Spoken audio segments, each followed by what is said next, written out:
Hello, everyone. Thank you for coming, and thank you to the Hudson Library and Jody and the Burn D. Morgan series for presenting this.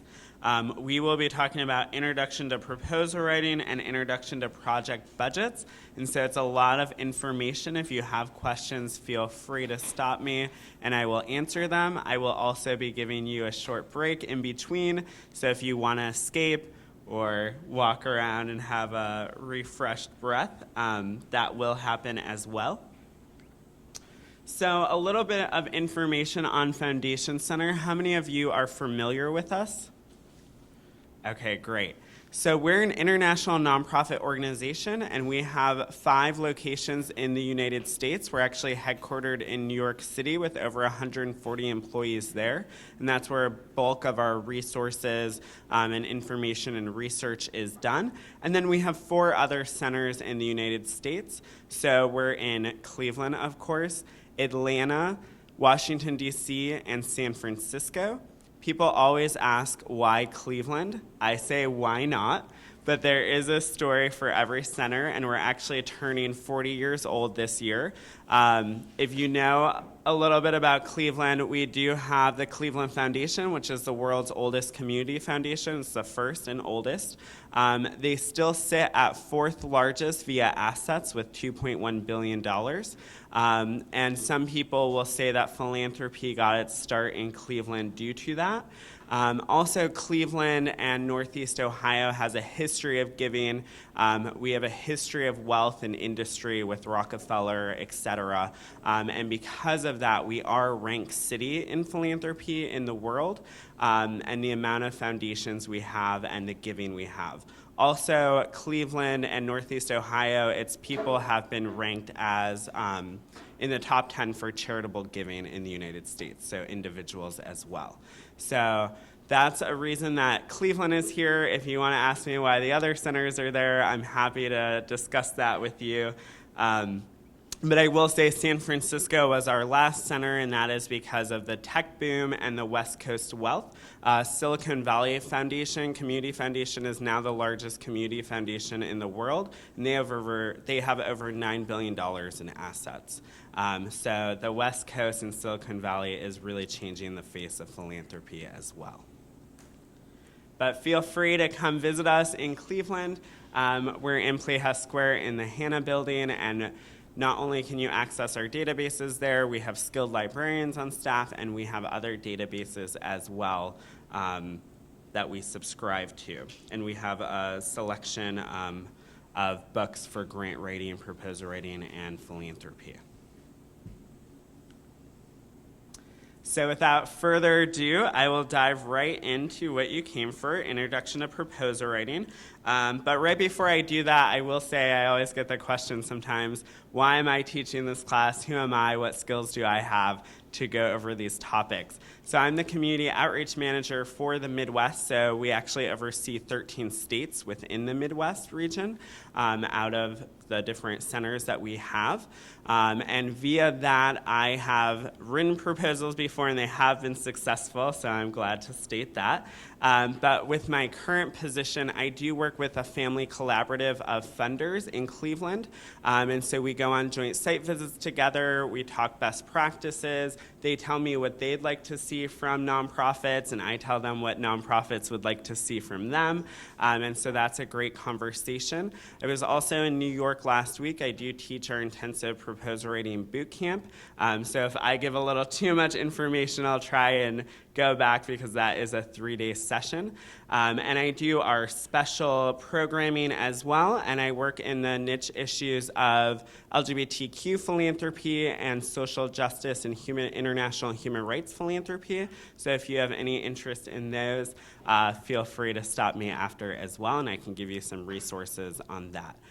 So my big interests are social justice, philanthropy, and family foundations and funding, and we will go into proposal writing and what we hear and what funders would like to see. And I will start this with everything I say is in my opinion. And so if you hear something or you want to go tell one of your funders, Brian said this, just add in his opinion. So we'll go over the basic components of writing and submitting a project proposal. And so we're going to go through the proposal writing process. So the first step is planning, and I will break each of these down, but first we're going to see all of the steps at once. And so it's really the question of what do you need the money for? And I'll be honest, that's a question that some people can't answer. They just have a great project, they work for a nonprofit, they have a great idea, but they don't necessarily know the specifics of what they need the money for, how much money, and where that money is going to go. And right away, you can tell that in a proposal if it's not clear. So that's something that you want to clear up in your planning stages. And then research. So this is actually said to be one of the most important steps of proposal writing is doing the research. And as you'll see in this series, Jody will go over Foundation Directory Online Professional. That has over 140,000 foundations in it. 60% of those foundations do not have websites, so that is a great source to find information about those foundations, find foundations that fit you. Over 90% of foundations in the United States do not have websites. They are not required to have websites. Over 90% of foundations in the United States do not have websites. And I will go over the two rules for foundations so it gives you an idea. So one is that they have to give to 501c3 nonprofit statuses. So hopefully that is most of you in this room, or you can be a fiscal sponsor and work through a nonprofit. And some of them do give to individuals, but it's much less, and that is because of the rules they have to go through with the IRS, so they're not giving millions of dollars to politicians and things like that. So that is one of their big rules. Another rule is that they have to give 5% of their assets per year. So they are always giving money, or they will be fined by the IRS. Some of them give more than that. Some give up to 10% a year. And there are a few foundations, and if you find them, especially national foundations, we can talk about this through proposal writing, where they are spend-down foundations, so they're giving all of their money through their lifetime. That's the Mark Zuckerbergs of the world with Facebook, but also Atlantic Philanthropy has just spent down this year with $9 billion given through their lifetime, and their founder has now $2 million to his name. So that is also a real thing we're seeing in philanthropy. Yes? A lot of those requirements, I think it was the Tax Act of 76 or something like that. Yes, that's through the IRS. And It's still the primary go-to. There's a lot of talk about updating that and what it looks like. And I will say, depending on what type of foundation you are, there are different rules that go within that and to be accredited. So community foundations, for example, there are some different rules that each of them follow. But overall, you can read about it and you can get into it, but oversight of foundations in the United States is not that heavily done. There are not that many rules and there's not that many guidance. And so just to say that, really when we talk about this whole process, it's really to say that every foundation is very different. And some program officers love to say if you meet one foundation, you meet one foundation. They are guided by best practices and similar ideals, but overall, they all have different personalities. And so we'll talk about how you can kind of write the best proposal and the best budget to speak to those foundations and to try and get funding. So research. And who will you approach? So I like to say that the research and approaching foundations is a lot like dating. Because you're going out to coffee, you're trying to find the right match, and not everyone is the right match, and so not everyone has similar interests to you. And so it's all about finding that right match, doing your research. The Kellogg's Foundation, which is one of the largest foundations in the United States, they reject 80% of the proposals they get right off the bat. They have a central office where those proposals come in. And that is because they say there's no match. The person didn't do the research. They're cold proposals because people thought, well, they have a lot of money. They'll fund this. And so they have a central office before they even hit program officers where those proposals are weeded. And so research is an important aspect of this. And then the writing, and that's what we're going to spend our time on and talk about, and the process of writing, how long it takes. I know proposal writing can seem kind of scary to a lot of people, but once you get the basics and go through it, it's a streamlined process. And so how to put it all together, how to make it look and speak the best to the people who will be reading it. And then what is the follow-up? So there is always follow-up, whether or not you're denied funding, which will happen, I'll be honest, or if it's successful. There's follow-up in both ways. And I will say that proposal writing and developing, once you send your proposal in, this is all developing a relationship with someone.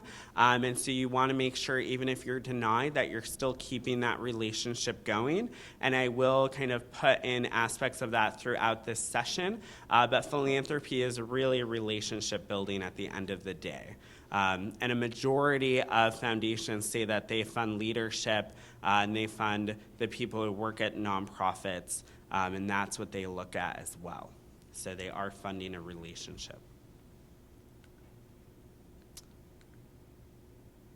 And so planning, the first important step. And this is all in this handout that you should have received as well, that is double-paged, and we will go through some of this information. So planning, do you have enough time? And so my question is, how long do you think from the start of writing your proposal to actually getting the check in your hand, how long will that take, roughly? We can talk in months, in years, in days, in hours. Anyone have a guess? A year. 2 years. So the average is 6 months to a year. And that is the average for foundations. Again, they vary, but I would say it hits around a year from when you submit your proposal, you hear the decision, and then you get the check, and then your funding cycle starts. So it is 6 months to a year. So if you need money in the next 2 weeks, most likely the source will not be from foundations. It will have to come from elsewhere. And what are you asking for? So again, this is something I hear a lot from funders, that if they can't clearly define what you're asking for through your proposal, then why would they give you money for it? So that is something you want to be very clear about, and you want to make sure that it is very clearly in there. You say it clear, you talk about amount or purpose? So I'm talking about both. And we'll go through and we talk about the writing aspect, that you want to not only be clear for the amount of money you're asking for, but what will that money do? Who are you impacting? So the whole proposal really needs to be clear and concise in general. And so research, finding the right fit. So how does what you do fit with the funder's interest? And so there are various types of funders and various types of interests. For example, a community foundation funds responsive grant making, so all of the needs of a community that they sit in, but they only fund in their geographic region. Whereas corporate foundations will fund their interest, but also it is tied to their branding and their name. So a lot of times I have people who know the Microsoft Foundation or these other corporate foundations, and that's who they want to go after. So I just say, ask yourself why you know those corporations and why you know their foundations. And it is much around corporate social responsibility as well as branding. And their goal is to reach as many people and to know, and for you to know as a consumer, that they are doing great work as well. And then the majority of foundations in the United States are actually family foundations, private foundations. And those sit at around 84%. So that is the large majority of foundations that you will interact with. They have their own endowments, so they do not fundraise. The money has come from personal wealth, usually from business, but now we're seeing from other things as well.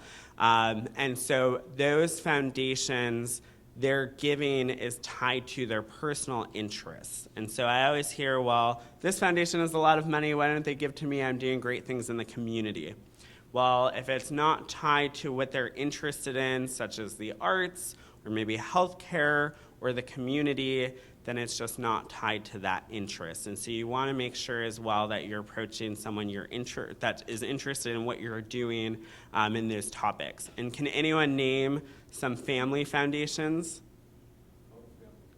The Koch Family Foundation? Yes, Rockefeller Family Foundation. So Ford Foundation, which is one of the largest in the world, they're actually a family foundation. The Kellogg's Foundation is actually a family foundation. Those get a little confusing because those were their names that were also their businesses. Hewlett-Packard is actually a family foundation, one of the largest. But locally, if we look at Burn D. Morgan, that is a family foundation. The George Gunn Foundation, that is actually the largest family foundation in Ohio with over $560 million in assets. And if we look at how those families operate, none of the Gunn family live in Ohio any longer. And so the thing that we're seeing with that is that they have decided that money will always stay in Cleveland and Northeast Ohio, and that is because of where the money was developed, and that's their decision. And they do visit and they do come for board meetings. But it is something to note that with family foundations, we are seeing the next generation, and people are aging out of philanthropy, but also we have a new generation of people who are joining their families and making the decisions. And some of them, and this will impact Cleveland, they're moving to big cities, they're moving elsewhere, and they want the money to come with them to impact the communities they're moving to. So just something to note and something to think about. Next generation of philanthropy is a big discussion. Also, what millennials and younger generations like to give to is very different, and how they interact is very different. But that could be a whole nother class. So we won't get too much into it. And so the why is just as important as the who. So you want to know why they're interested in something, why they give to it. The nice thing I will say that we're seeing is maybe if a foundation is very interested in the arts, they're also seeing the impact that the arts can have in aging communities or in hospitals. So they are making that leap as well. And so some foundations who might be very specific are funding in those types of topics. We also see it with Cuyahoga Arts and Culture. They are funding in various types of interest, but they all involve some type of the arts. And so that is interesting. And for anyone who loves the arts, because of Cuyahoga Arts and Culture and our philanthropy here in Northeast Ohio, we are ranked third in the nation for funding for the arts. So New York, LA, and then Cleveland. So something to be proud of and to note. And so then the writing aspect. So on average, how long would you say that it would take to write a proposal from start to finish? Any guesses? Hours, minutes, days, weeks? Weeks. Couple months. So it all varies, but the national average is 40 hours. Again, that can vary drastically per person. Are you a skilled grant writer? Have you done it numerous times? Do you have a template? Are you applying for multiple programs through your nonprofit, but you have your template and you have a lot of that information that will be built into the base of your proposal? So some people say 10 hours. These are all, we're talking about foundations though, and not government grants. So I will say that Foundation Center does not do that much with government grants. We have added them to our directory. However, a government grant and a proposal is a very different thing. Those can be 60 to 100 pages. And I can say for a fact that if regular program officer of a foundation ever got 60 pages, they'd probably pass out because the average can be 4 to 10 pages, but it varies more around the 4 to 6 pages. So very different guidelines and very different rules. I will say though, and I know sometimes people get mad at me for saying this, I do think anyone can write a proposal, even if you hate writing, because it is much about the process, it's about the research, and it's about being clear and concise. So I do think that we can all write proposals and be successful if you don't overthink it and if you're following the process and what the funder really wants. So to get into that, love or hate, a lot of foundations are moving to online formats. Has anyone ever submitted a proposal online? Okay. Did you love it? Did you hate it? Indifferent? As long as they tell me how many words I have up front, I'm happy. Okay. Yeah, so that is something we're seeing. And those vary as well. People always ask me, is there like a general submission where you can just submit almost like college applications? And there's really not, because most foundations think that what they're asking for is what they want and is the best.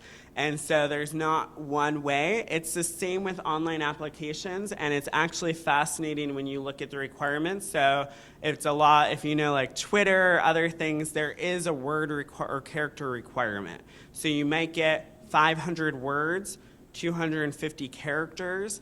They might be asking you, how is your project going to impact the community or change the world? And you get 500 words.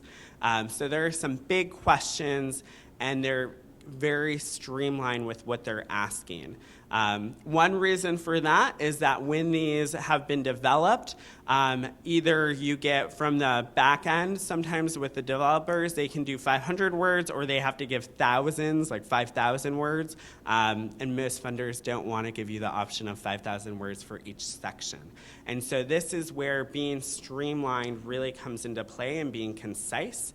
The nice thing about online applications is you can embed links into your words, and so they can click on those links, and it's really up to them. It's optional if they want to, but even when you're citing sources, you're actually taking up less space because you can embed the links into that, and you can embed those sources.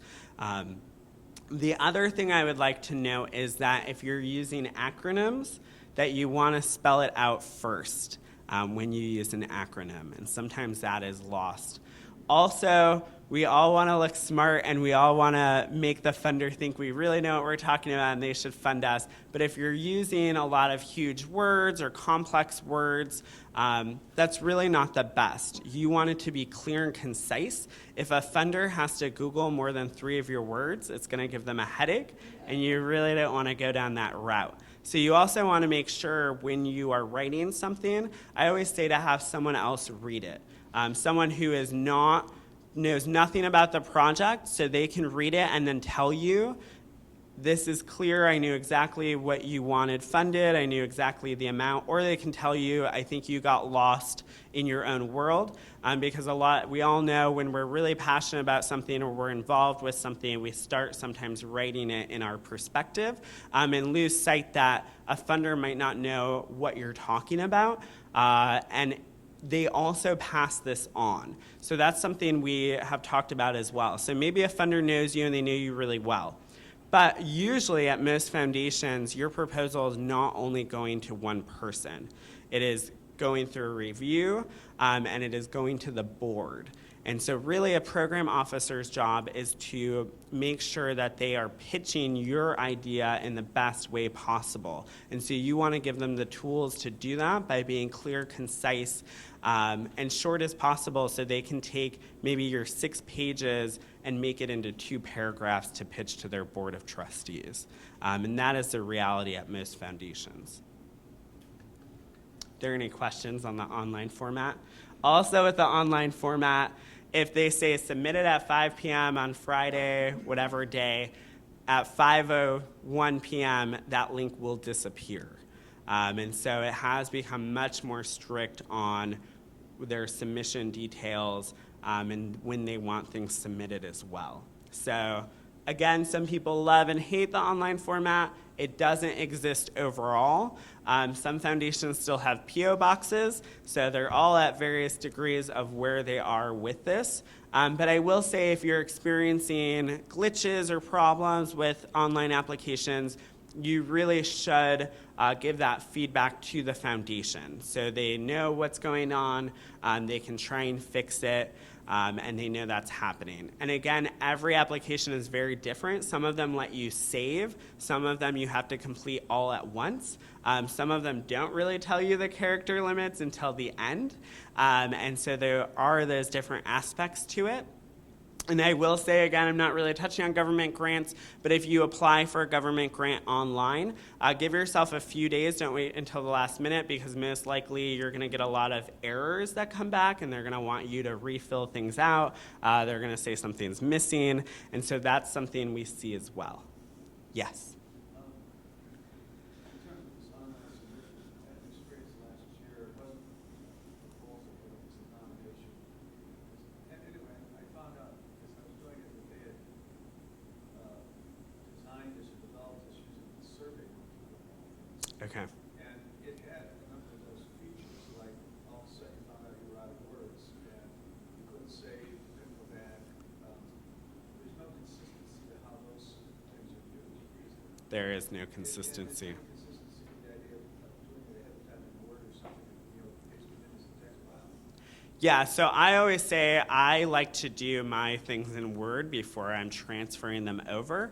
And that is just because if you lose something or if you're having a great thought and you're really into your thought and then all of a sudden your computer crashes or something refreshes or the online system does that.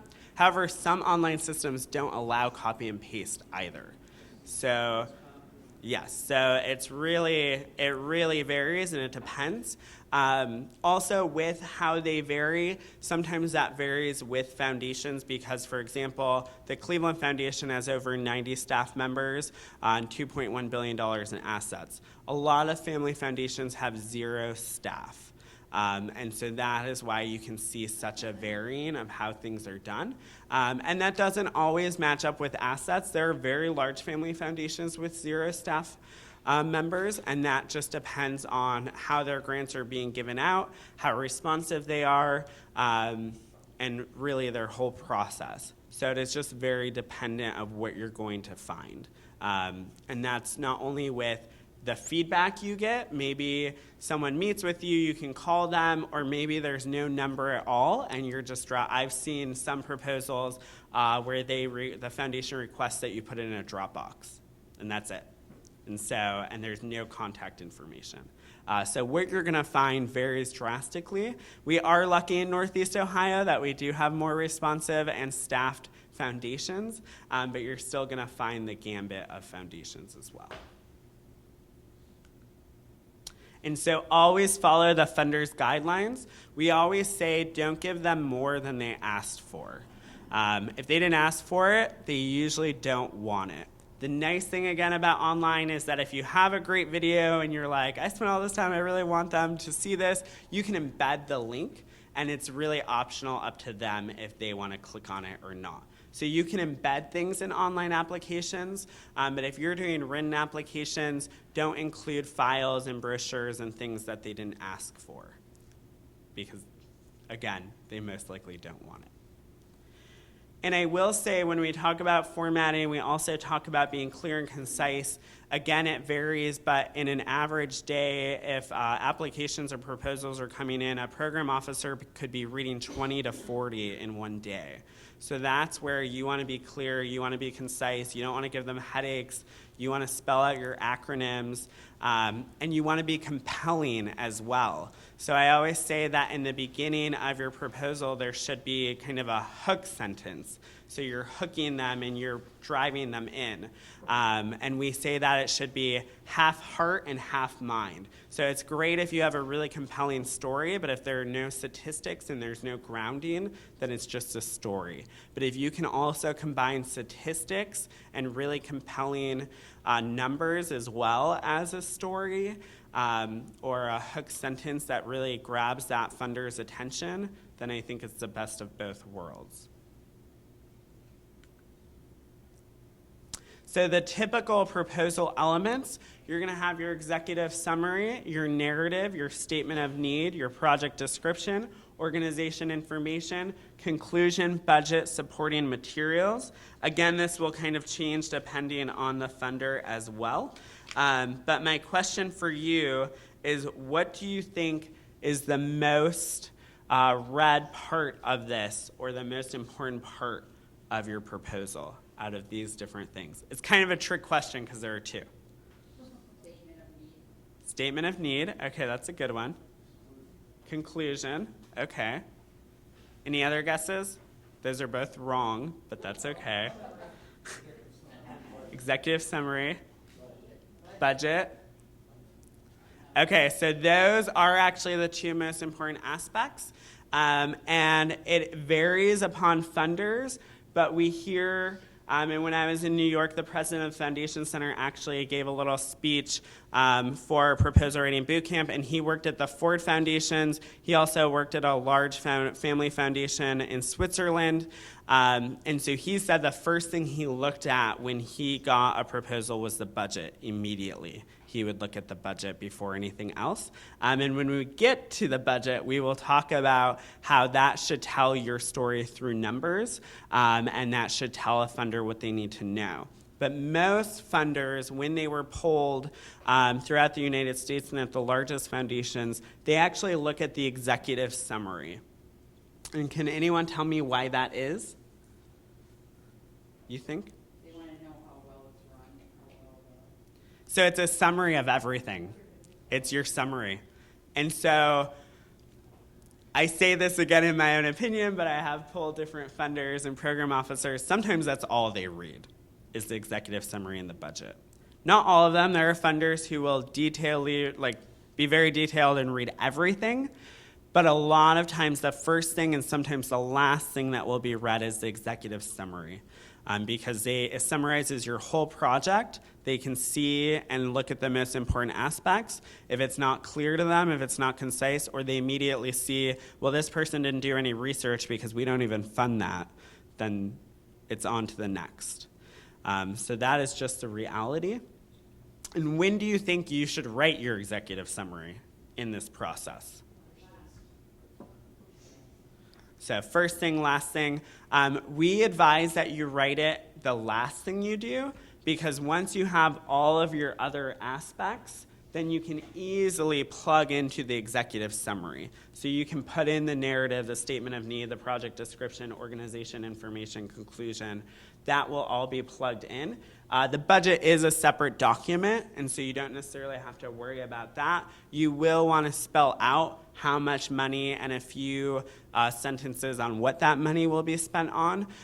In general, an executive summary is 1 to 2 pages, so it really becomes a game of how you're condensing that information, what you're cutting, and what you're making clear. You're saying the summary itself is 1 to 2 pages? Yeah, the executive summary. Again, it will vary. A lot of times foundations want 1 page. Again, it really varies on the size. It varies on the project. It varies on the funder in general. And you will see now with online applications, and that's why we go over it, you could write out, and we do say that you should do an outline. You should write out a lot of this. Because you're going to have 6 different foundations that you might be applying to for one project, and 5 of them might have online applications. The questions and things they're going to ask you might vary. Most of it will get to the heart of this information, but the way they ask the questions and in the order might vary. And so that's where you're really condensing and picking out the best aspects of what you're saying. Yes? Instead of saying pages, we can give the word count, because pages don't read it. Yeah, so I'll say an average, like an LOI, which is a letter of inquiry, and now more foundations are moving to LOIs, which I'm a fan of, before a full proposal, so it's saving you more time. That's what some people say. Some people don't like LOIs. Those on average are 500 to 600 words. So depending on how that goes out in formatting, it could be a page, it could be a page and a half, but that's 500 to 600 words on average for a letter of inquiry. And many foundations are moving to that process where they want a letter of inquiry, and then they will read it, and then they'll tell you if they are inviting you to submit a full proposal. And on rare occurrences, especially if the funder knows you and likes what you're doing, they might say you don't need to submit a full proposal, I'll fund you based on your LOI. Yes. You just said you applied to 6 different foundations and 5 have turned it down. So can you submit the same proposal at the same time to more than one foundation? Because what if two people fund it?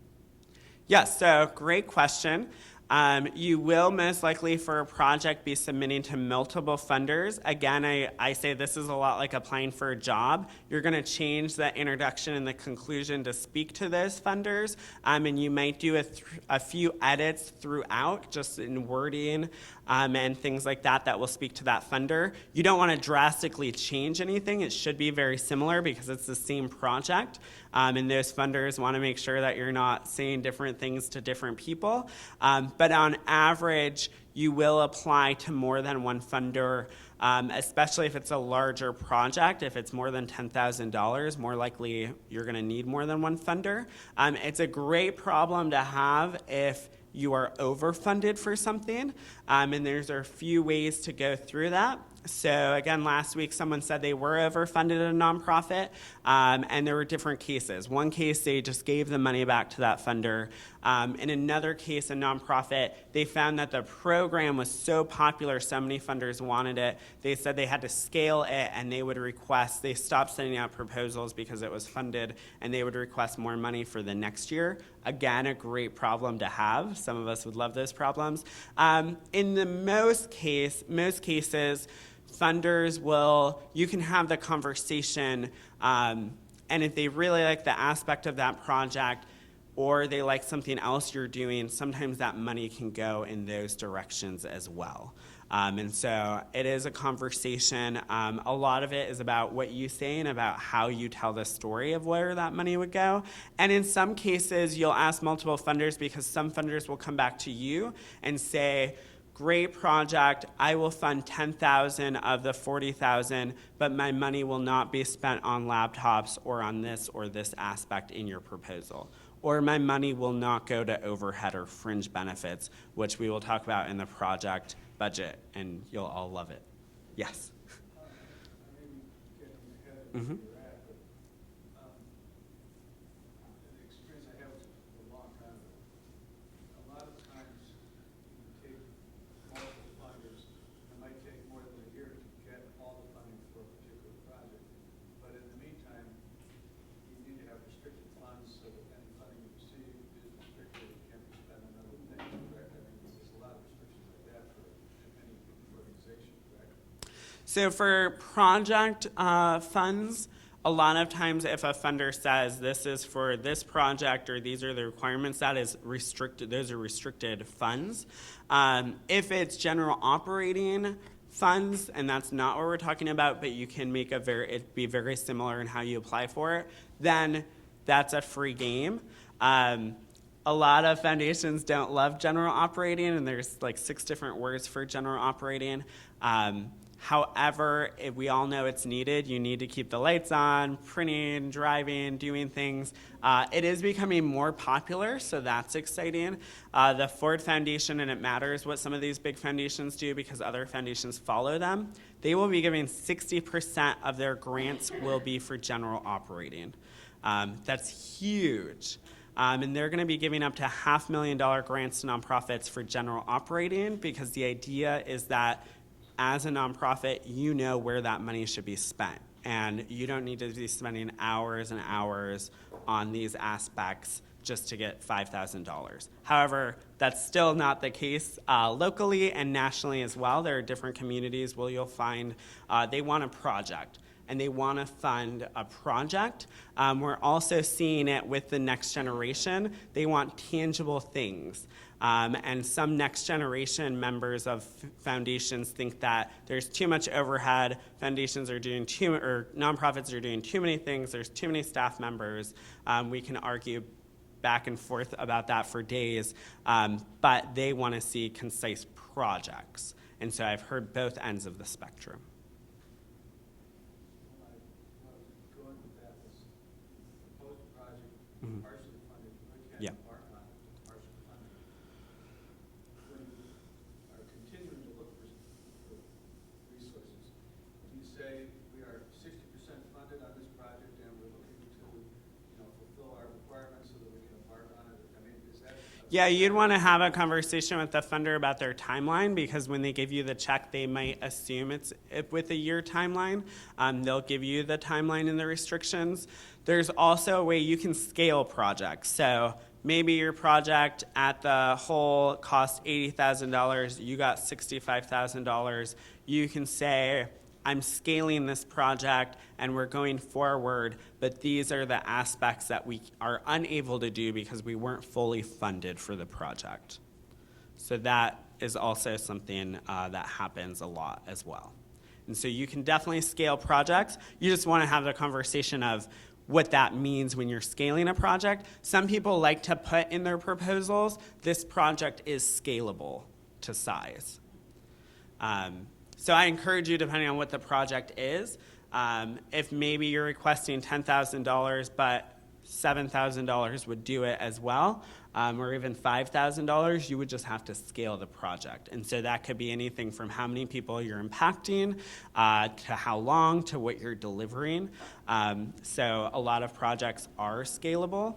Another question we get when you're submitting proposals, people say, well, should I tell a funder that someone else is funding me? Will that scare them away? Should I list the information? You should, because it's actually a selling point to that funder. Because if you already have funding for the project or some funding, you're on your way. It also gives you credibility when a foundation says, I like this project, I want to fund it, I'm putting money forth. So it's a selling point to other foundations. I will also say I've talked about family foundations that are smaller in size that have no staff size. So one family foundation, the president said he will only fund projects if there are other funders involved, because he doesn't have any staff, he doesn't have the oversight to really make sure that the project that everything will be done the way it should. And so if another foundation signs on, he feels safe with giving his money and not really having to follow the project. And so there are different aspects. There are so many different reasons.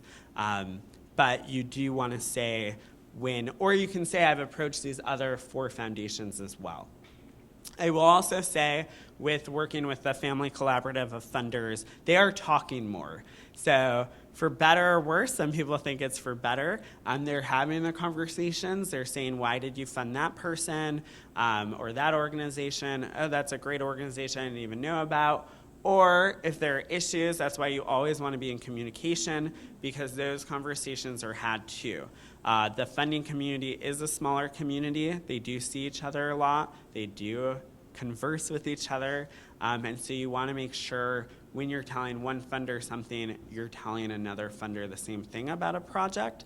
And one of my stories with that is there was a cocktail hour, there was an executive director, they were talking to a funder and like, we're gonna fund this project, you gave us some money, it's great, this is what we're doing, this is what we're doing. They didn't know there was another funder right behind them, and they turned around and said, that's not what you told me. That is not something you want to happen.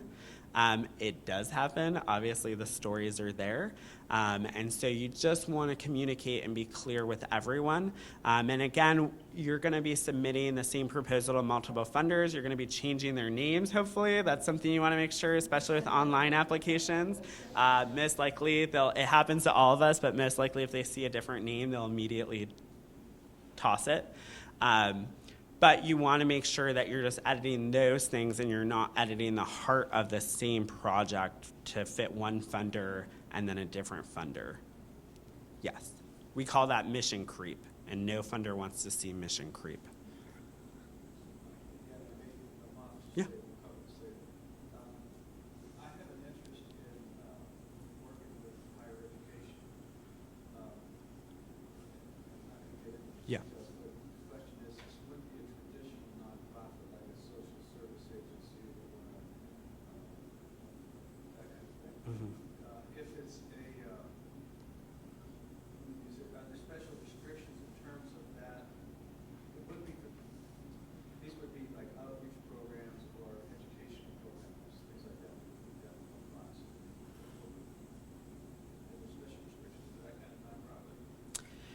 We can have a conversation about that. It really depends on the funder. It really depends on if you're talking about public, private, charter schools, higher education. Nutrition, things like that. Okay. But to what school? It depends on the public, charter, private, and different funders have different interests in what they give to. Yeah. We'll have a conversation. Because again, it can vary drastically.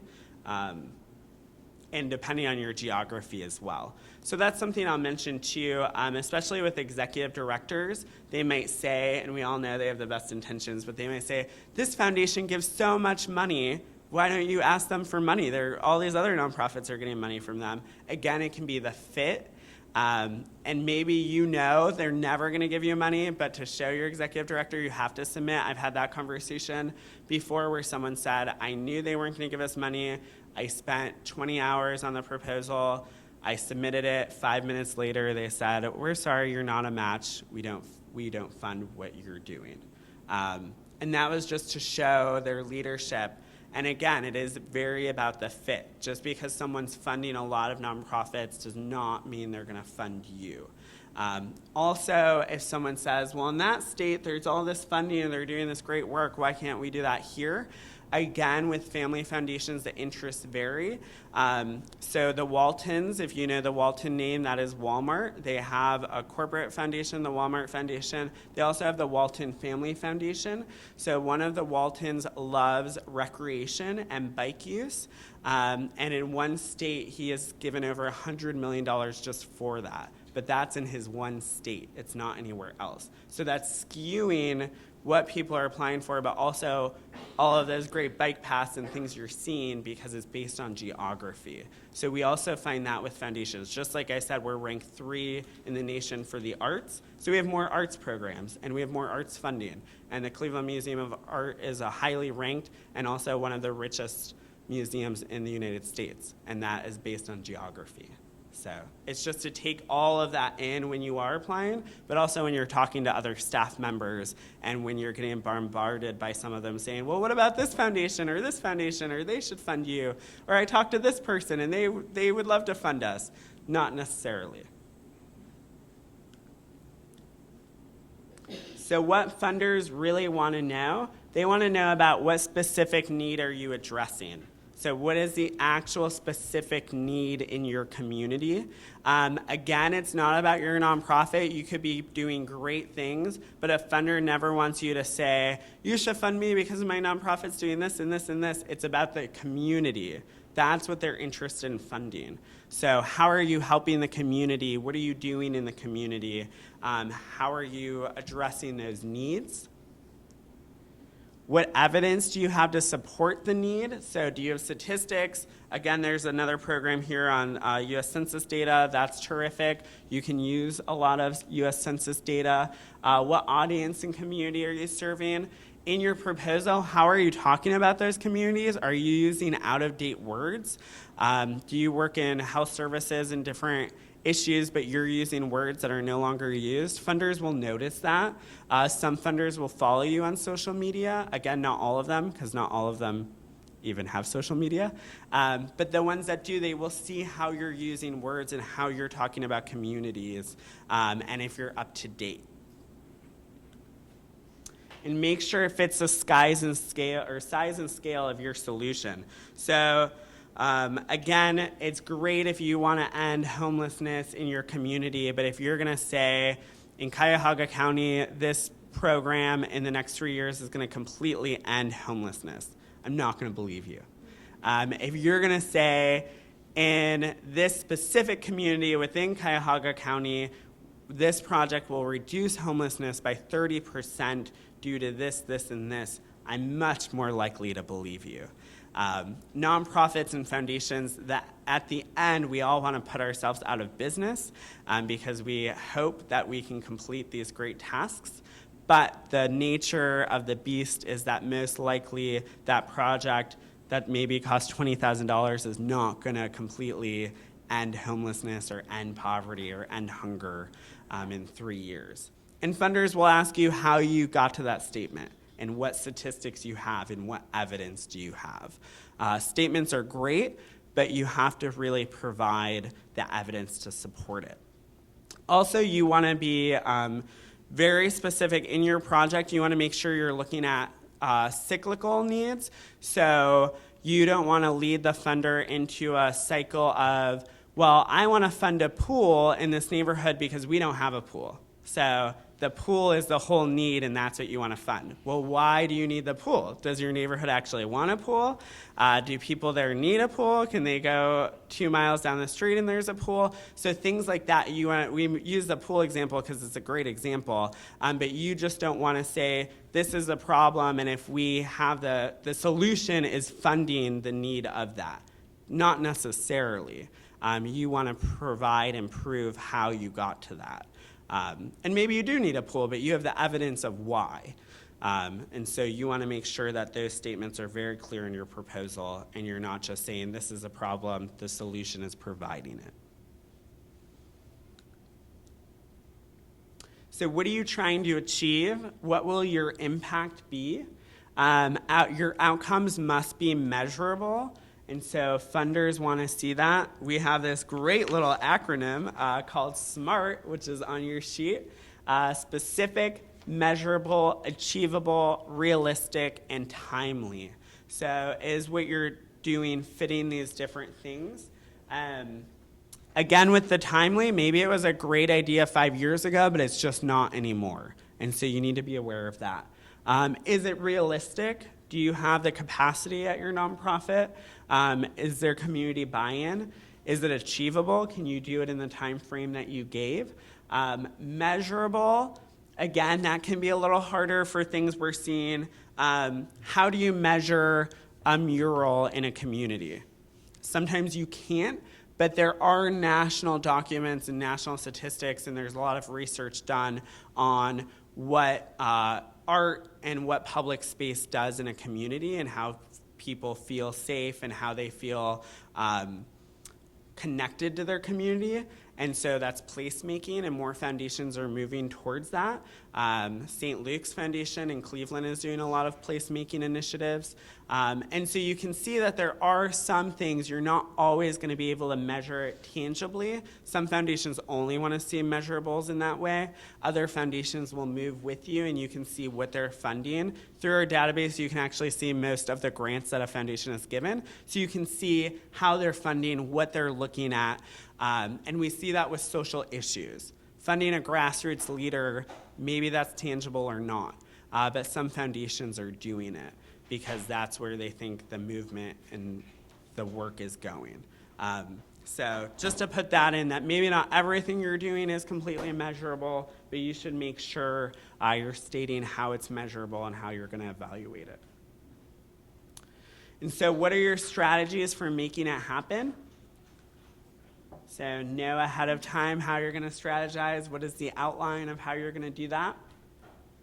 What is your specific plan of action? So think of your proposal as an organizing plan. How are you going to do this? Make sure everyone's on board at your nonprofit. Everyone knows what their role is so that they can enact that. How do you know if you're successful? So evaluation. A lot of funders love evaluation. Board members love it. So you want to specify program objectives in measurable terms, identify key indicators of success, outline data collection and your activities, develop a timeline to monitor the success of a program. So maybe a funder loves your idea, but they want a lot of evaluation. And they say, I want this, and this evaluated. And that happens sometimes. Make sure before you agree and you accept the money that you actually analyze how much that evaluation would cost you, your nonprofit, the time. Do you need a whole nother administrator for that? And if so, you need to be in conversation with that foundation and say, that's going to cost me an extra $20,000, and these are the reasons why. Or this is the evaluation I could do without additional funding from you. So you need to have those conversations before. We've seen in the past where nonprofits would just agree, you're excited you got the money, but then you realize, oh my gosh, this is a lot of work, it's a lot of time, it's a lot of money, and you promised you would do it. So you want to have that conversation. Yes? You're suggesting that the Senate proposal, they expressed interest in minutes that we could fund you, we want to see this kind of monitoring. Yes. That's kind Yeah. And so that's happened where, You're in an engaged conversation. yeah, you're already in an engaged conversation. So they're coming back to you and saying, I want this type of evaluation. Maybe they want to replicate the program nationally, or it's in health or different things, and they want to see all of this evaluation. And there are some foundations that maybe they'll come back to you and say, this is a type of evaluation I want to see. I'll give you $20,000 extra. And that's happened before. But then there are foundations who will say, this is the evaluation I want to see, and there's no extra money there. But you have to internally look at what is your staff capacity, what are the skills of the staff to do that evaluation, and are you doing it? Sometimes it could be as easy as maybe it's a summer program, and this is a real example, and you say you're going to monitor the literacy skills of everyone, of all the kids taking the program by having them journal weekly. And so as part of the grant, the funder is like, oh, that's a great idea. That's all they want to see. Maybe they don't need all of these really high-level evaluations. So they send you boxes of journals. Then you need to make sure that everyone at the nonprofit knows that that is what's going on. Because for this project in specific, at the end of the summer, no one knew why there were all those boxes of journals, and they were not used. The project was funded again the next year because the funder loved it, but you can bet them that they were asking for journal submissions each week. You mean a journal by people working in the program? So the journal of the kids who are taking the program. But the staff themselves, it wasn't talked about. Sometimes with grant writers or with program staff, there's a lack of communication. You want to make sure that the communication is there. So why are you the best organization to do this work? We all know that funding is competitive. Nonprofits are competitive. So what makes you the best to do that actual work? Again, never badmouth another nonprofit to a funder. That's not a great way to say that you're the best. They might fund them, they might know them, but they also don't want to see competition in that way. You could say, this is why we're skilled at doing this work in this community, or we are entering this community to do this work because we don't think anyone else is, or we don't see the tangibles coming out of this type of work that's been done before. And this is how we do the work, and these are the numbers that we can show our success. How will the project sustain itself in the long run? Hard question. Funders love to ask it. So they'll say, what if I give you funding for 3 years for this project, and then I end my funding? How will you sustain the project? Depending on the nonprofit, there are different answers. Sometimes you can support it. If one of your projects is very successful and you get money for it, earned income. Some projects in human services and other low-income communities, there might not be a way to fully sustain that project. So you just want to have that honest conversation. And most funders will know that, depending on what they're funding. So you're saying that asking for a short-term grant when it's obvious on the proposal that you're going to need long-term ongoing support. Yeah. It's worth addressing that in the proposal in some ways. So that Well, you don't have to necessarily address it, but sometimes the funder will ask you. So they'll say, I funded your program for 3 years, but maybe I'm moving on to new things, or I want to move on to other pastures. What would happen to this project if the money disappears? Yeah, be prepared for that question, because some of them will ask it. And some funders do. Some funders fund for 3 years, and it's in their guidelines that they will not fund you for the next 2 years, but then you can come back and ask them for funding. They all vary. some will want to do seed money, but they will not want to be an ongoing support. Yes. Yeah. Some funders love seed money, starting projects. Some want to move on. Some might fund a staff member for 2 years, but they don't want to fund them forever. And so there's all those different things. And sometimes your sustaining a program is from government funding, and that's a very real conversation in this day and age with foundations to have as well. What happens if that government funding disappears? So conclusion, tailor your conclusion to speak to this particular funder's guidelines and interests. Again, it's like tailoring your resume. So we're not completely changing everything about our project to fit that funder. We're just speaking to them in a different way that would impact them.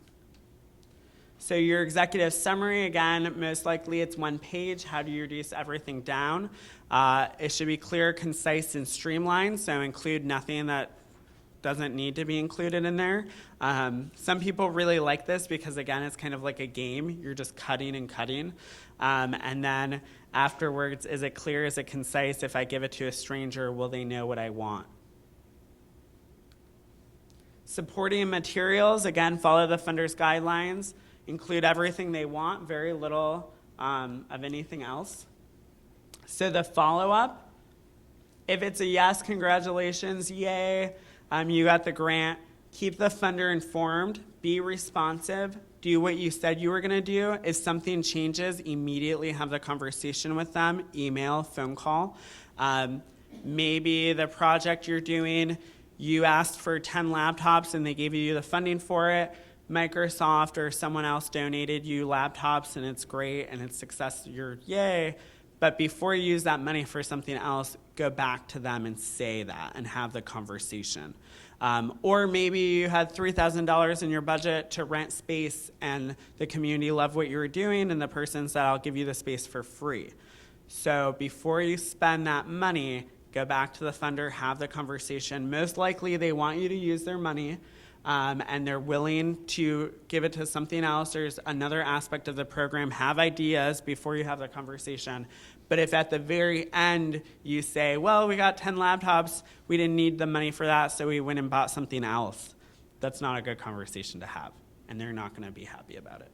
And it's so this is a long-term thing. We're trying to build a relationship, and we're hoping for funding for more than 1 year. Nonprofits are horrible at retention of donors, individual and funders. That's a proven statistic. It's easier to keep a donor than it is to get new donors. But nonprofits are not good at keeping donors. And that's because of lack of communication. You're looking for your next funding opportunity, a lack of capacity. But it's actually easier to keep donors. So I'm trying to spread that message. If it's no, it's not personal. You're going to hear no a lot. It's part of the cycle. Find out why, so you can ask them why. I get asked a lot, is it real when a funder tells me there's no funding this year? That is real. I've actually had a funder tell me that they can't give grants until 2018 because they already gave 2-3-year grants and they're just maxed out of how much they fund. So that is a real conversation. Or if they say not this year, what should your question be? Well, can I apply next year? When? And sometimes that's real too. Maybe they loved your program, but you got in at the very end and they had already funded it. I don't know if anyone does international work, but I was fascinated last week. We were told that the European Commission in their last week for their funding cycle, they don't fund proposal. Almost 98% of the proposals they get in the last week are not funded, and that's just because they already have done the work and approved the proposals before the last week. So that's just something with time and guidelines. I don't doubt there are foundations in the U.S. like that as well. Yes? If you suspect it's because the proposal maybe close to what they want, but not quite what they want, is it likely you'll get feedback to say, if I were to revise this program this way, it's more likely? Yeah. Can you get in those kinds of conversations? For some funders, some will have it, and you'll know that when you say, why didn't I get funding, or can I ask you why not? And they might say, it was almost there, but this is what we like to fund, or maybe if you edit this the next round. So it's worth asking. Yeah, it's worth asking. If they just say, I'm sorry, we just didn't fund it, sometimes that's all they'll just give you and then you move on. If they say we'll never fund you, then don't apply again the next year. If it's a never, it's a never. However, a lot of times nonprofits who get a no the next year, they might receive a yes. Funders then know you. Sometimes it's just they didn't even know you. You came out of the blue. They weren't expecting it. It can be those types of things.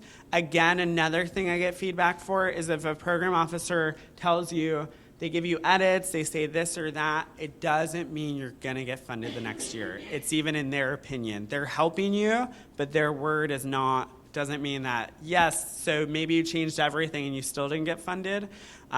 They were just giving you their feedback. So it's their feedback, it's not everything. In smaller family foundations where there's very limited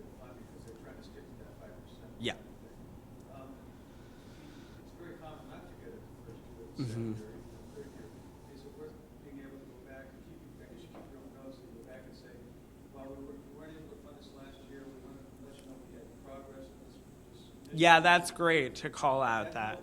Yeah. And also within that year, you just don't want to go silent for a whole year because they said no.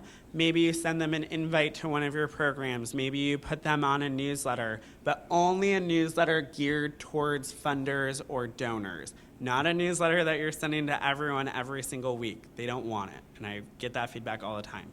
So then if you do put them on a newsletter like that, they'll just delete it, they'll spam it, and then anything meaningful you do send, they won't get it. So you want to make sure that you're being directive to those funders, but you're also like in 6 months, they're like, oh yeah, that nonprofit, great proposal, just didn't have the money, but look at the great things they're doing again. Keep it fresh. It's building a relationship. So again, move on, seek other prospects. Sometimes you can even say, or a funder may have a conversation with you, we don't fund this, but this foundation does. Or you can say, do you know any foundations who might fund this? Or I know about this foundation, what about that one? Or I think this foundation is great, but we haven't been able to get in contact with them. Do you have a contact there? They can help you with social or with capacity as well. And so that is social capital. I've heard that from program officers. It's not always about money. It's about their knowledge and their connections as well. Move on, seek other prospects. Remember, it's not personal.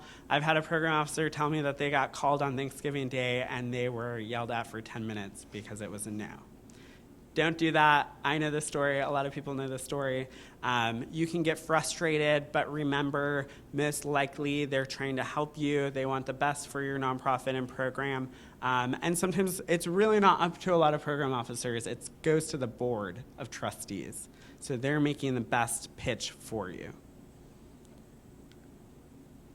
And so key takeaways, start with an outline. Keep your language clear and concise. That's my number one thing. If I could leave you with anything, focus on the funder's interests, follow the funder's guidelines, revise and edit before submitting. Always have someone read it. My colleague loves to say, have your mother-in-law read it if you have one, because they're most likely to give you the most honest feedback. But always have someone read it. And so, that's old. I'm going to give you a 5-minute break, and then, so if you want to stretch your legs, do what you need to do, and then we will dive into the budget. And it's just going to be very clear, very quick, and there's a lot to talk about with numbers. So please feel free to take 5 minutes.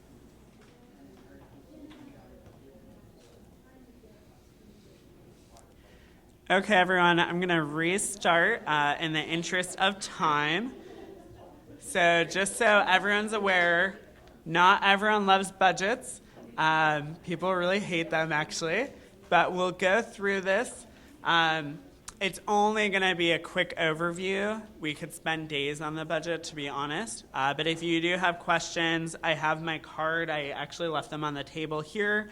So when you exit, if you have questions about anything I spoke about, you want to see more of our resources, we do have numerous free websites you can access as well. We have sample budgets you can look at. And so we do have that information. This is also a great sheet, and it shows our sample budget where you can see that. And so we'll go through this.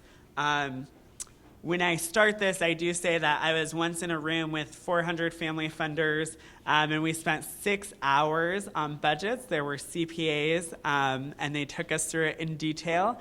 And we went through audited reports of actual nonprofits. We went through proposal budgets from actual nonprofits. And fascinating, again, that there are very different responses from different funders. When you think of it, and you also think of no staff foundations, not everyone has a background in finance. You hate numbers, they might hate numbers. So there is some of that as well. So my biggest takeaway before I even begin this is if there's a reason, maybe you're in the red for some reason, you're a food bank, and at the end of the year, you're in the red because of the gifts and the donations, or you're having a capital campaign, so you have hundreds of thousands or millions of dollars you normally wouldn't have in reserves. You want to give a narrative description of why that is. You don't want to leave it up to the funder to just wonder why in their mind without a narrative description, and it can just be a sentence. You can put little numbers next to your budget, so this is for your overall budget, but also for a project budget, and then at the bottom you would have narrative descriptions of why that is. So I always say that you have to be the bridge for those funders. Sometimes people see it the opposite way, but you actually have to bridge the reason why this or why you're asking for that, and don't just expect them to know that, especially when we're talking about budgets, because it's just not the reality. And also, even with the way accountants sometimes do nonprofit things, sometimes nonprofits will have accountants who do business, and maybe on the side they'll do a few nonprofits or they'll do pro bono. And that was one of the examples we saw. In this case, it was a real nonprofit. The numbers were just in different places, and so it looked like their overhead was over 65%, which is super high, and most funders would hate that. This funder knew exactly why, and he funded the organization, but the whole reality is if he didn't know why, 65% would seem outrageous, and most likely a funder wouldn't fund that nonprofit. So again, I just say that you want to bridge the reason why. And if you don't know a reason why, find out, ask around, ask your finance team if you have one. Again, this shouldn't be scary. Some people love the budget, but it is really a narrative of your project. And so we'll go through this. So a funder wants to see the estimate of the true cost of your project and your anticipated income to meet those costs. So I'll kind of go through this with you to show you some of that. People say, how do I estimate a true cost? So if you don't know a cost of something, the great thing about online is you can look up different prices. You can see how much something would cost. So we say you can get 3 different estimates and then pick the one that you want.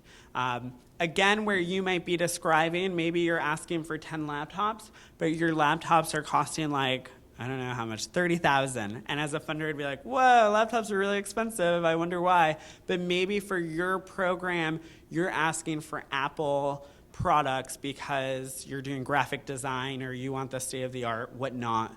And so you would put that in there and you would describe why the cost is so high. And then they can tell you if they want to fund that Apple product or if they just want you to get something else. But you want to describe it to them and you don't want to leave it to their imagination of they either think you're going after the most expensive computer or you have no idea what you're doing because it shouldn't cost that much. So you want to estimate it, but then you want to give them the narrative. So the anticipated income, we will discuss that, but that is, don't freak out. Some people are like, where's the income coming from? So that could be government grants, it can be foundation grants, it's individuals. If you do have earned income, you're gonna list that all out. In kind, you wanna list out if you're getting something from in kind, so I'll actually show you that as well. And there are ways where you can find the value of what is being in kind to you. Cleveland International Film Festival, if anyone is familiar with them, they're great at showing the in kind support they get. And that is a great thing to show. Also, volunteers. You want to show your volunteers to funders, especially if you don't have as many staff. But also there is a national number, and you can find it on a government website. I think the average is about $22 right now per hour for a volunteer. So there's an actual number associated with volunteers as well. And you would want to put that into your budget to show them. And you can also show funders how you're in-kinding support, volunteer time, those types of things. So you're not asking them for the full amount because you already have support there. Yes? You say that the estimated volunteer contribution is equivalent income. Yes. You're not saying it actually is income. It's equivalent income, yeah. So you're showing, the in-kinding and the different equivalent income. And I'll show you we'll get into some budgets where we see that. But these are the components of a project budget. And again, this is a project budget, so it is not operating budget. So we're not asking for operating expenses for your whole nonprofit. This is for a specific project. So your income is grants, contributions, any earned income you may have for the project, fees for services, sale of goods. Again, this is really dependent on your nonprofit and varies drastically. One example I like to give is Foundation Directory Online Professional. That is earned income that Foundation Center gets. If you're not at a library and you're not in one of our centers, we have over 450 places you can get that database for free, but if you're not, then you would pay for the database. And that is an earned income we get. And so, but to add to that, only 1% of our database, like only 1% of that is actually earned income. We actually only charge, so 99% is free. But someone like Harvard University, they use our database. They're great at fundraising and they have a lot of money, so we would charge them. So it's those aspects too, because we'll get the argument and you'll get it as a nonprofit. Well, why shouldn't everything be free? There still needs to be some earned income. We saw it in 2008 with the recession. Without earned income, nonprofits went out of business. Foundations, a lot of them dropped. They lost over half of their income in 2008 because their money is in stock markets. I'm happy to note that they're richer than ever right now, so take advantage. But we'll see in the project budget, some of the things they implemented in 2008 still exist today. A big one was matching grants. A lot of foundations will say, I'll give you $10,000 if you can match it, because they want to see a buy-in from the community. It's also kind of a safe bet for them as well. So then expenses. What are your expenses? And this is where everyone kind of freaks out. So we'll go into depth a little bit about expenses. So we'll talk about direct costs. What are the direct costs of the program? Personnel costs, non-personnel costs, and indirect costs, so the overhead. And we'll go into that. Not every funder funds overhead, but we'll talk about if they do, how you should put that. I will say nonprofits are a great example, and there's a lot of reasons for this, so we could talk about that over a drink sometime. But we're a great example of not giving the full, true cost of things. So even for a project, you really want to do this project, you're asking $20,000 for it, but maybe it really costs $40,000. So that's where a budget really comes into play. And sometimes people forget about the personnel staff, they forget about the fringe benefits. And those are things that your nonprofit are still paying. And for nonprofits that rely on projects and project grants, this needs to be built into that, because not all nonprofits get overhead grants and operating grants. And so if your nonprofit primarily gets project grants, you need to build in the overhead, which we will talk about. You're saying the foundation recognizes a lot of nonprofits aren't that good at estimating costs. Is that what you're saying? I'm saying that nonprofits aren't good at estimating costs. Some foundations know that. But again, it's that whole game. If I say I'm going to do this project for $5,000, well, yeah, I would love for you to do it for $5,000. I'll give you a check for that. And then if the next year you realize your cost and you say it costs $15,000, I'm going to ask you why it went up $10,000. So they may or may not be aware, but you need to be aware. And when you do the budget and the cost, you need to look at the actual costs. Even if they're not going to fund the whole thing, you need to show them the true costs of what it costs. So if you know your project, you can plan your budget. So again, if I'm looking at a budget, I should be able to know the costs. I should be able to look, so on this, the other flip side of our worksheet, looking at the sample budget, looking at this in numbers, I should pretty much have an idea of what that project is for. And it should give me a clear idea. So you should be able to do that with your project. And you can see where they're saying their income, where it's coming from, where their earned income is coming from, in-kind support, they're totaling that. And then they're telling you the amount to be raised, their total income, and they go into personnel expenses. So we'll break this down as well. So your budget should be a mere reflection of your proposal. Everything that is in your proposal should be represented in your budget. Again, sometimes we think, oh, common sense. I once saw a project, and it was actually funded, where it was literacy for aging communities, and it was computer literacy. And so it was to teach aging communities how to use computer, how to use Facebook, Skype, do all these great things, and that's wonderful. And a funder was really interested in it and giving access to that.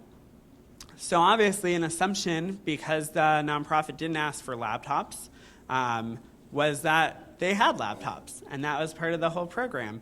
And so the money was for other needs, and it was all in the budget.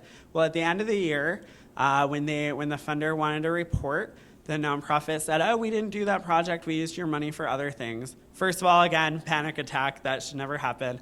But the reason was, and it's not funny, the reason was because they didn't have laptops, and they didn't ask for money for laptops.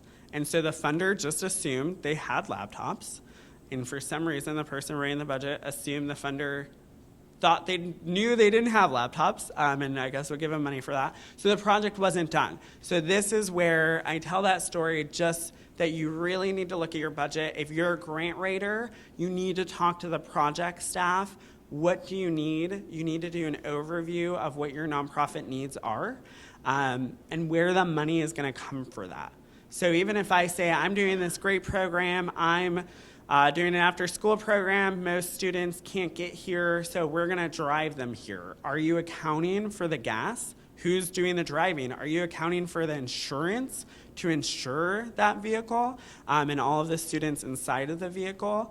So all of those different things. Are you accounting for the background check you have to do for the driver to work with those students?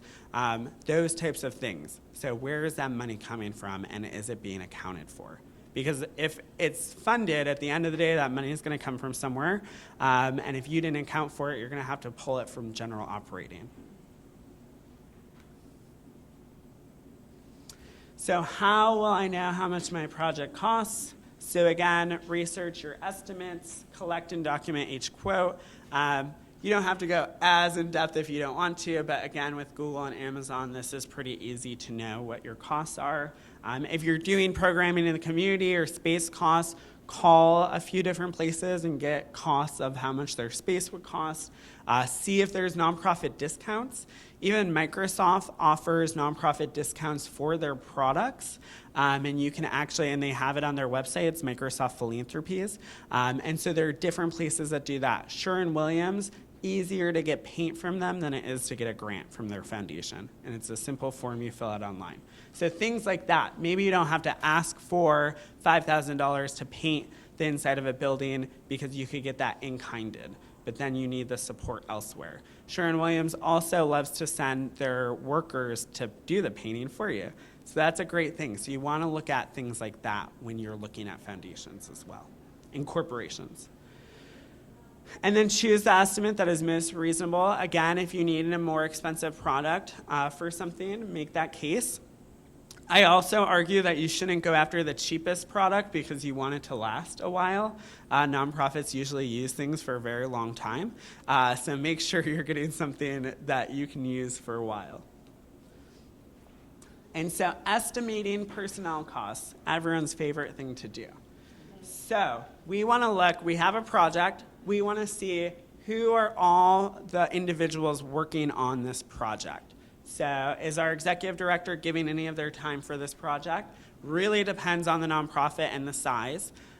Your program director, your program assistant, and your tutors. So I'll actually go through this. How much time will they dedicate to the project? And what are the amounts for salary and wages? And how much do we add for benefits? So we'll start, So we'll go back. So for the executive director, maybe they're only giving 8% of their time or 10% of their time. So that's where we're putting in 10%, and then where 10% of their salary is this. Maybe a program director, this is 100% of their time because this is their program that they're working on for the whole year. This is it. So then it's 100% of their salary. Program assistants, maybe it's 20%. It's in there. Then tutors, you can do that, and I think we have it broken down here hourly. So, well, here we don't. But sometimes you can also do hourly if you're just paying someone hourly as well.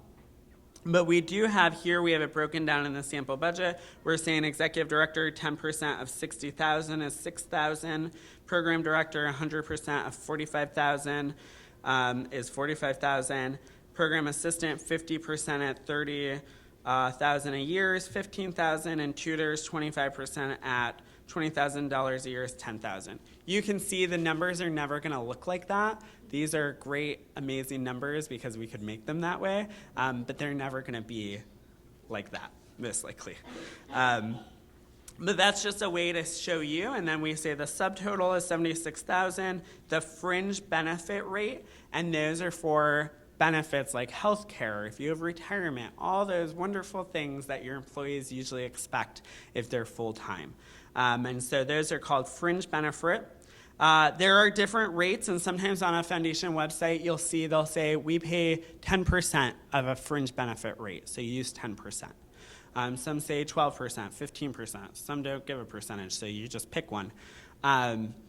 And again, when I was with all these funders, different ones have different rates, even for overhead. And the accountants asked why they had those rates. And they said, sounded like a good number to me. So that's what we use. So again, it's not always a science for why funders say it's 12% or 15%. That's just the number that they do. And so that's it. And then you have your personal total. So again, you have to know beforehand how much time they're dedicating to the project. Make sure it makes sense. What are the amounts for the salary and wages? How much do we add for benefits? So it's that fringe benefit rate. We used 11%, but again, it can vary. And then here, estimating non-personnel costs. So why are consultants in this graph and not in our personnel costs? Does anyone know? No fringe benefits, because we don't pay consultants for health care and their benefits. That is part of, developed into their fee, it should be. So that's something you want to note, that they're in the non-personnel costs, so how much a consultant would cost. And consultants can be very expensive, so I just caution you with that as well. But then your supply materials, your printing, your postage, your travel, your food and beverage, program equipment. So it is important to note that, like, for example, our travel, we might just have a number here, but we're not necessarily descripting it in every single way, like $50 for gas and then $200 for the hotel and this and that. We're not breaking it out. You can break it out. Some funders will want to see that. Some will just want that overall cost, and then if they have questions, they'll ask you to break it out. So you want to make sure you can. But I would encourage you on your own to break out these costs, because if we say part of this program at the end, it's going to a national conference and speaking on it and speaking on our great work, but we forgot to include the cost of our hotel, well, that's something that your nonprofit's going to have to eat on their own, is that cost, or the food or things like that. So it's thinking of those things that go into travel. And so in all of these, you would think about that. I also encourage you sometimes, this is my own encouragement, for supplies and materials and different things for a project, it's to think about too, well, if I'm buying tablecloths or I'm buying a great signage or postage, like signs for my nonprofit, can you use those for other things as well? So you're still using it for your project, but it can carry over into other aspects. Or even if you're doing, maybe the funder gave you a budget for marketing, which is amazing. Maybe you're doing marketing on Facebook and different things. It's also how do you tell your whole story of your nonprofit through that ad too. So you're making sure it impacts the overall sense as well. So there's things like that that you can do. And again, we have program evaluation, so sometimes that's going to have a cost and sometimes it's not. Here we're saying we're hiring a consultant to do the program evaluation, and it's costing $11,000. So again, evaluation can be expensive. And we have the different budgets that we had here and the different costs. So these are all non-personnel costs. The biggest one is just to look at the consultant and make sure that you're including them in your non-personnel cost. Do you have any questions on these costs? We're gonna get a copy of your PPT. You will not get a copy of the PowerPoint. However, if you go on grantspace.org, you can watch a recorded version of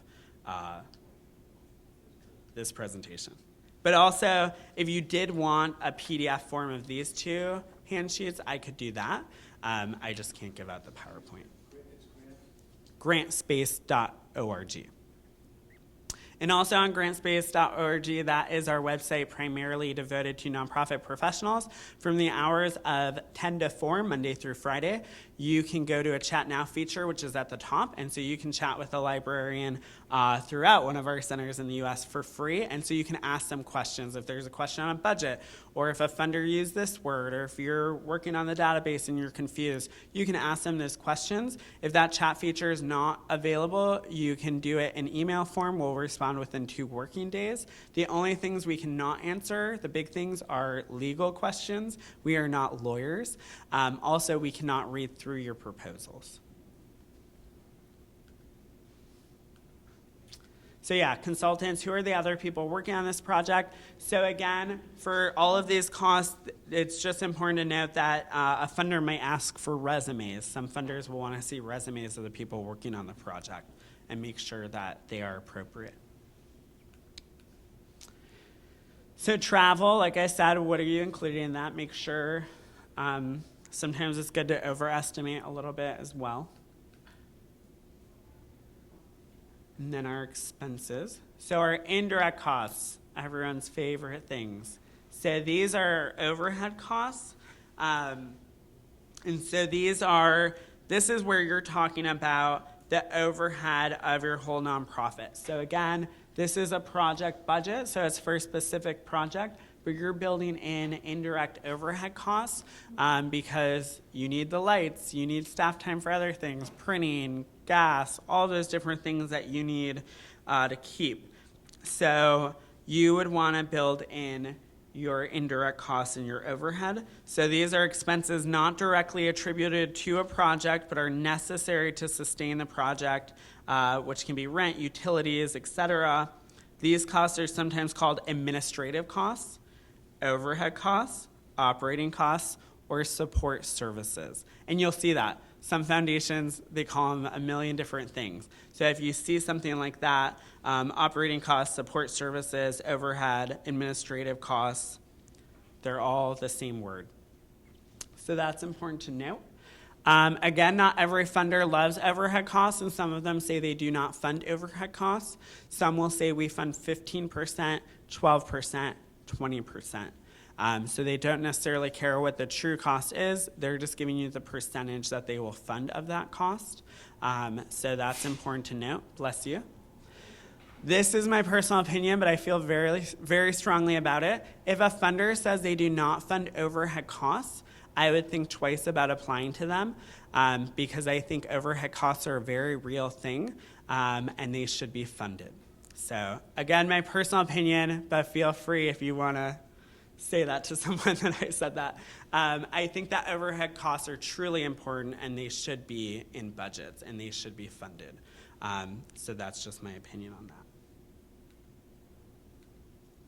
So indirect costs, this is where we put it, are also known as, because this can confuse people a lot. Some funders just like to hear administrative costs, the overhead, operating, that scares some funders. Not everyone loves operating costs.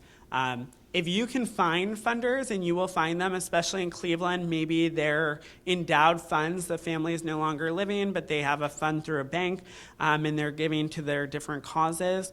A lot of them primarily give operating costs because they don't want to see all these project costs and everything else because they have no staff or it's a lawyer administrating those funds. I encourage you, for all of the foundations that say they do provide operating, and you can see in their grants that that's what they primarily give, go after the operating grant, and then for the foundations that require projects, go after them for the project grants, because operating grants are a gift, because it allows you to use the money in the way that you think it is best and necessary for your nonprofit. So those are just my words of wisdom.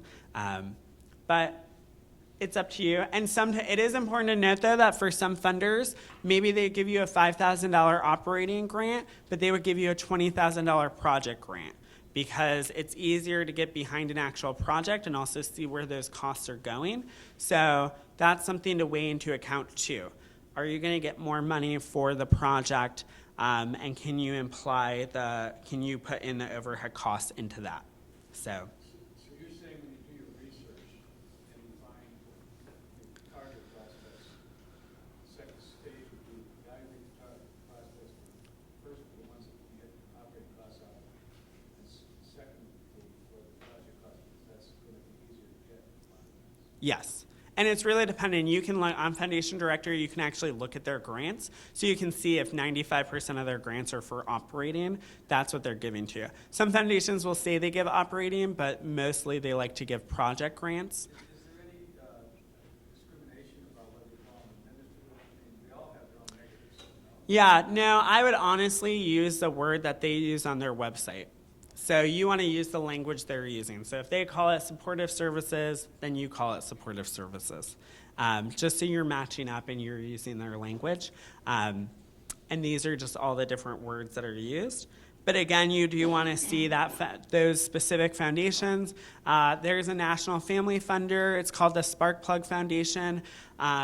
They are a family foundation that funds seed money or new projects at foundation or at nonprofits, and they do $10,000 or less, and it's one-time funding. So they're very specific. They also have a great website that tells you if you fit or not. But again, you'll find these different foundations that give their specifics. So theirs could be operating or for projects, but they have those specific requirements as well. And if you look them up, one day they might get a lot of requests. I love them, but I always talk about the Sparkplug Foundation. So they may wonder why all these requests are coming from Northeast Ohio. So this is a great way to kind of show it. Our iceberg analogy we have here, metaphor, is our visible costs. What are the direct costs of this project, and how can we show them all? And again, it's usually a lesser amount than the hidden costs.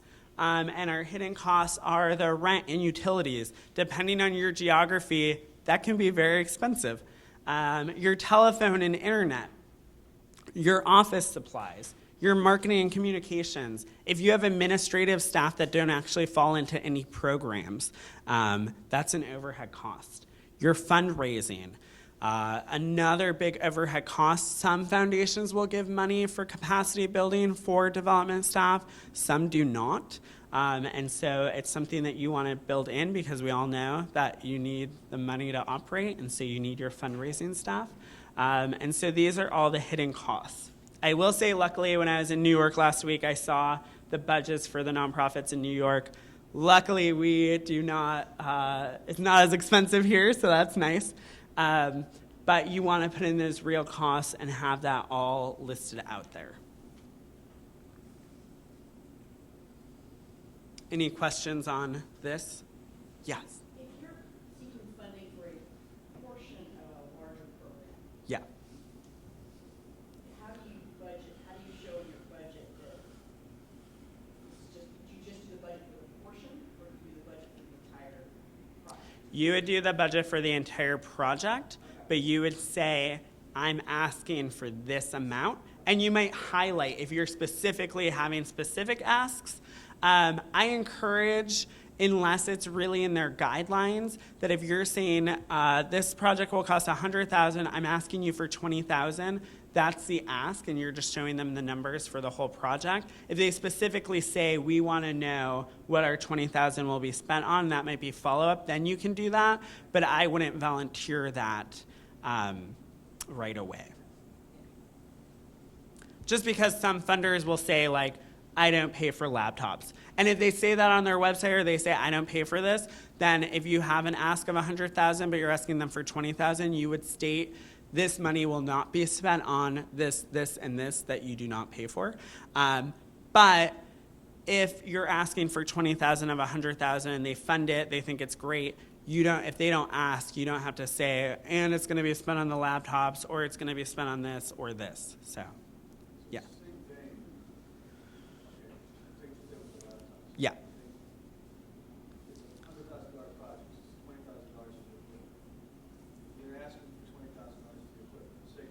Yeah.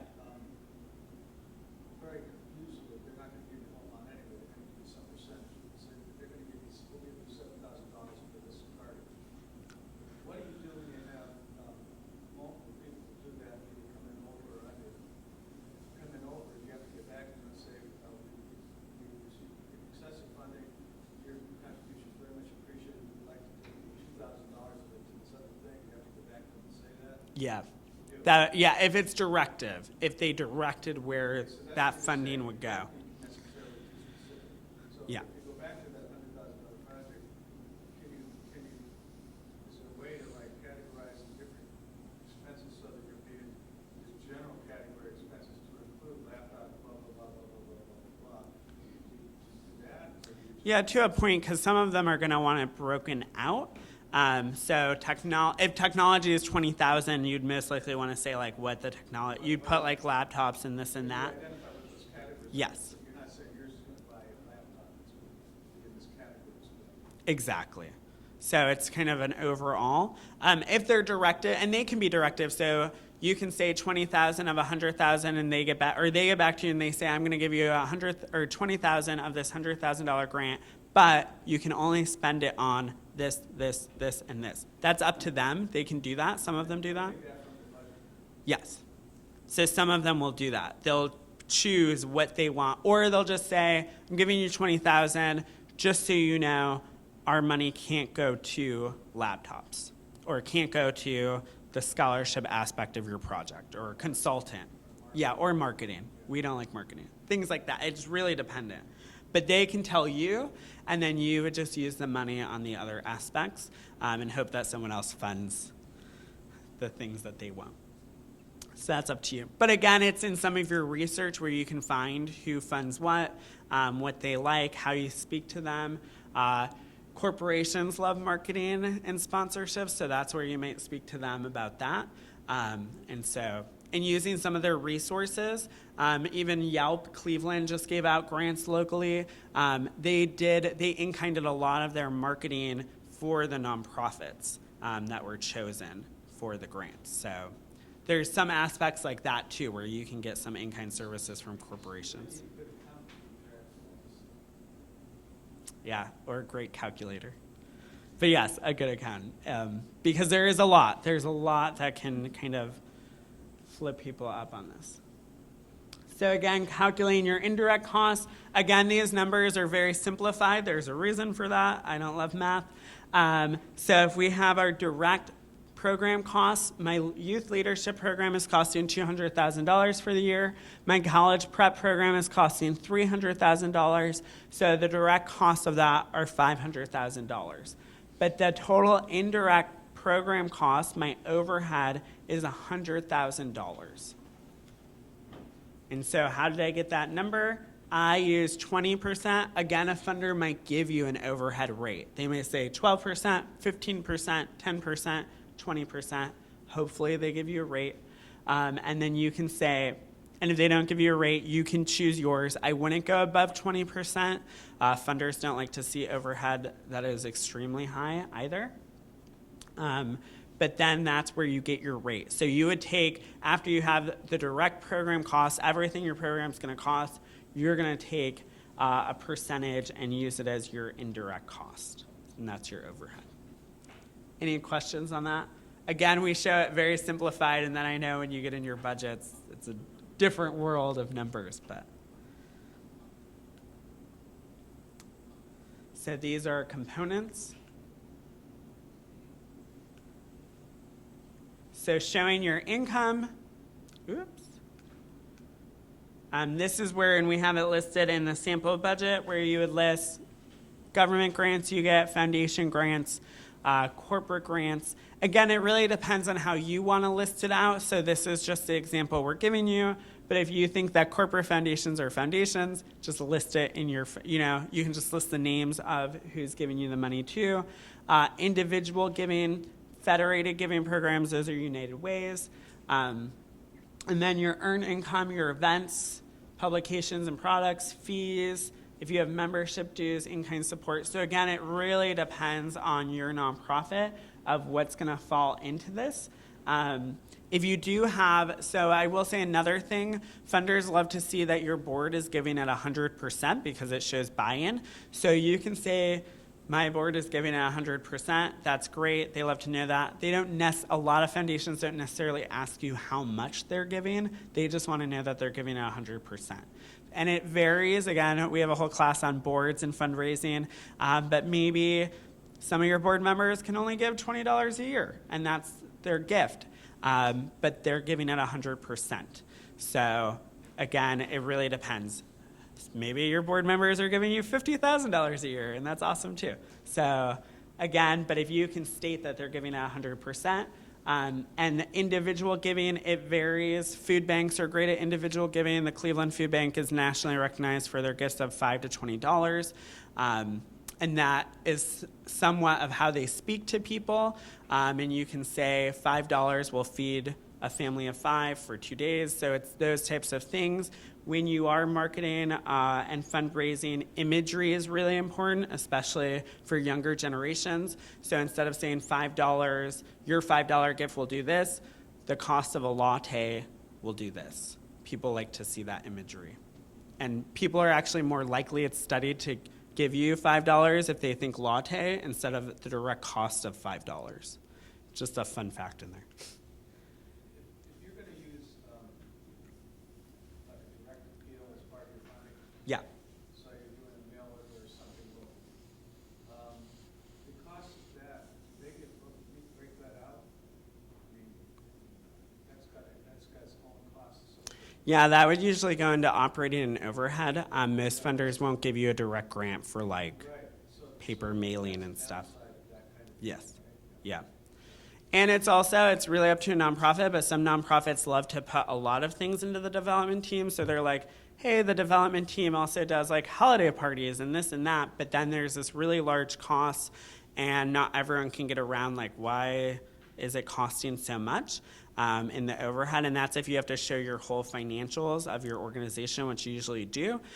So then you just want to put that in your narrative too. If your executive director says, no, that's what the development staff is also in charge of, you would just put in your narrative, we also do this, this, and this, and this. So funder's not like, why is it so expensive? Because most people would put that into HR or into somewhere else. But we know with nonprofits and smaller staffs, you just do everything. So, but you want to account for those costs and have a narrative if it just looks outrageous to someone. And then adding in-kind contributions. So you just want to make sure you add them. On the database, you can actually search for places that give in-kind contributions. Sometimes it's easier to get technology from corporations who do that, or to get the in-kind gifts. Printing is another great one in Cleveland. There are a lot of places that will either print for nonprofits for very low cost or give you free printing. So building those relationships too can really offset costs. And again, sometimes this surprises people. I will note that like the Walmart Foundation, that's great. But if you go into a local Walmart store, each general manager has an amount of money that they can give. They also have a lot of products that they can in-kind. So something to note. Chipotle, the same thing. A lot of these local stores, Microsoft Place at Beechwood has their own giving program locally. So it's to think about that too. So other financial information that's often requested, audited financial statements. If you do yours every other year, if you don't have an audited report because you're so small and they're very expensive, you would tell the foundation that if they ask for it and give them some other type of documentation or ask them what else they'd like to see. You wouldn't just not submit it and not say anything. Organization-wide budgets for recent years, that's where they want to see all the financial information. List of supporters, other funding sources. So we just say create a document drawer so you can pull from all of this if they want it or not. Annual report, your budget narrative, and then your IRS Form 990. So budget considerations after the grant is approved. Your budget is something to be considered throughout the whole period. Reporting requirements include reporting on the actual cost versus projected cost. Variances often require approval. So we talked about this in the proposal. If you have to move money around, something costs more, you can tell a funder that. Or if you got something in-kinded, you would tell them, now we have this in kind of, could we use your money on this? You want to make sure you're saying that. Yes. Two questions. You had member support. So you have Mhm. membership, and this past year you got $1,000 membership. The year before you got $15,000 in memberships. How, do you only list members for that year? And if you say you got $1,000 in membership, that may go for operating, it doesn't go for your project. Yeah, that would most likely be in your overall financial data if the membership doesn't align with the actual project you're requesting. It wouldn't be in your project budget, it would be in your overall financial data. If the membership is aligned with the actual project, it's going in there as income. Your project drawer of supporters. You've been in existence for 20 years, so you have supporters going through 20 years. Mhm. And maybe they don't even want this listed. How do you list donors and how far back do you go? Great question. So donors, you would usually, people have different numbers. I would say the average is 3 years for funders, 2 to 3 years. And you can put like individuals, you don't have to write every single individual. You'd say individuals, $5,000. This foundation, some foundations don't want to be named. That's fine. You don't have to name them, but you can name their gift and just say anonymous funder, anonymous individuals. Memberships, individual Yeah. contributors. hmm And places will understand that because not all funders want their name on everything. And so we have run out of time, but I think we got the basics of the project budget. So just know your project thoroughly, estimate all your direct costs, include a percentage for indirect or overhead costs, and estimate all the possible income that you can. But again, everyone on both sides, the funder and nonprofits, know that it can be hard to estimate, and sometimes you might get more than you expected, you might get less, things might cost more. And you can make the argument if a funder's like, if you need $3,000 more and you know a funder has a lot of buy-in, you could say, really to push us over to do this project, we need $3,000 more. Could we ask you to up your gift? And some of them will say yes. Especially great on a site visit. If you really need it, that is somewhere you can ask to. Site visit, so if they're looking at your nonprofit. So thank you so much. Sorry I ran a few minutes over. My cards are up here if you have questions after and you want to email me. And I hope you have a great day, and I hope your proposals get funded.